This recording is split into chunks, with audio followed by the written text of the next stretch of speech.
I think there might be another use for the French triangle, because its sides, the sides of the triangle could have been used as beacons for landing of the spacecraft, like re-entry corridors, similar to those we were using in the Apollo program, you know. It was called a footprint, too. It was the area on the surface of the Earth where the spacecraft could land. There's another interesting point about the triangle. It is that if you follow one of the lines, it leads you halfway across the world to the Nazca plain. In Search of teams have explored the Nazca plain in Peru and have yet to fully understand these drawings and patterns. Certainly, this does not appear to be a landing base. Many believe Earth Base 1 was in the Western Hemisphere. Not here, but in the southwestern United States. The life of the American Indian has been well documented by modern archaeologists. Indians are a proud people who adapted well to a harsh environment. A people with primitive beliefs based on what experts considered superstition and myth. We have long been taught that the Indian was the first man in the Western Hemisphere, that he came here from Asia, having crossed the land bridge that once connected Alaska and Siberia. The crossing was supposed to have taken place 20,000 years ago. If this is true, then how can we explain a skull found in California? It has been dated back at least 48,000 years. Some believe the presence of man in America goes back 250,000 years. If the American Indian did not enter this continent by way of a land bridge, then how did he get here? If we look to Indian legends, which have been passed down from generation to generation, we find a possible answer. In many tribes, a common story is told that Indians came from other worlds, traveling to Earth to find a better life.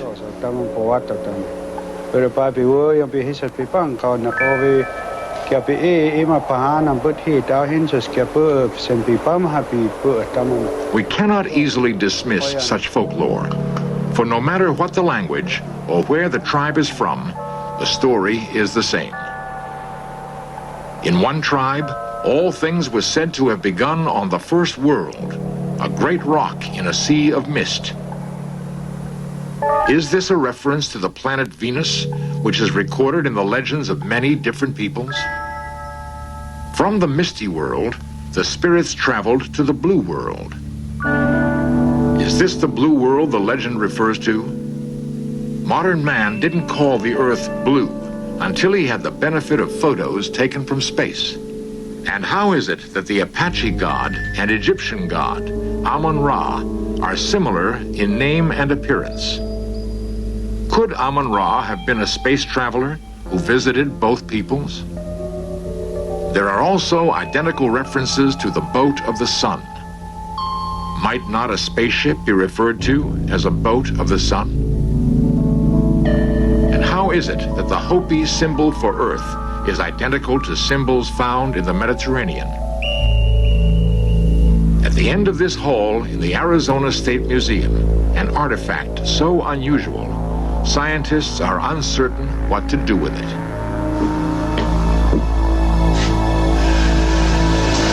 It's called elephant slab,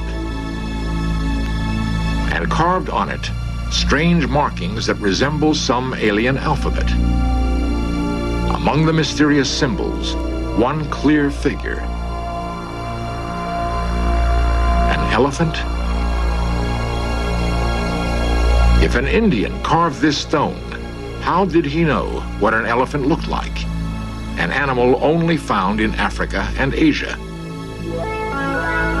To the Hopi Indian, the Kachina dolls are representations of spirits.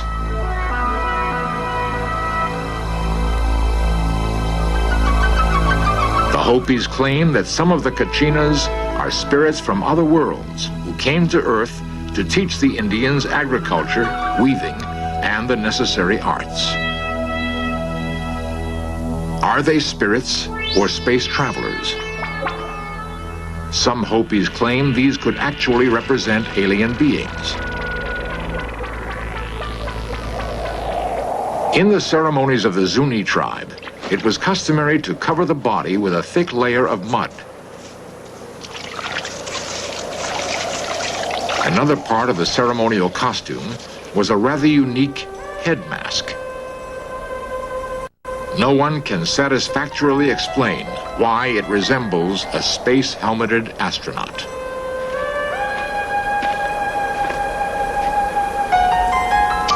In another tradition, gourds were fashioned into peculiar shapes.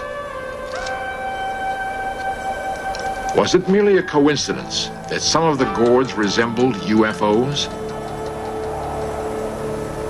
The Indians referred to them as such and used them in their ceremonies.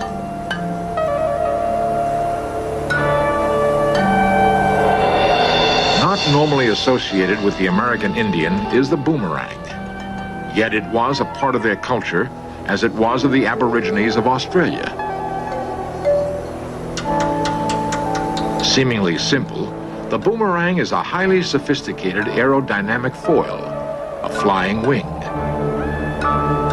The Indians say they were taught to use the boomerang by gods who came from the stars. If the Indians had left us written records, we might have the answers to some of these mysteries. Obviously, that is not the case. Yet, in their own way, the Indians did leave us valuable information.